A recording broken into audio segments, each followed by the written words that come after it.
৬৫ দিনের রিমান্ড আমি যখন পঙ্গুত্ব হুইল চেয়ারে করে নিয়ে আসা হয়, আমার সহধর্মিনী ডাক্তার জাকিয়া ফারহানা এখানে সাক্ষী, এখানে উপস্থিত আছেন আপনাদের মাঝে।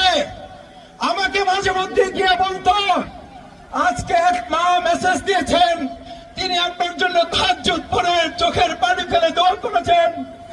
এক মা মেসেজ করেছেন, তিনি নফল রোজা রেখে আপনার জন্য দোয়া করেছেন।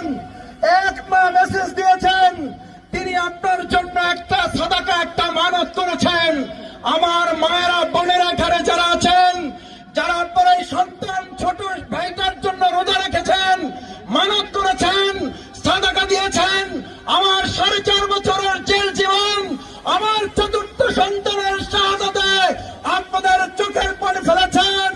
এবার শরীরের ঘাম জড়িয়ে আগামী 12 তারিখের কেন্দ্র পাহারা দেওয়ার জন্য ভাইদের পাশে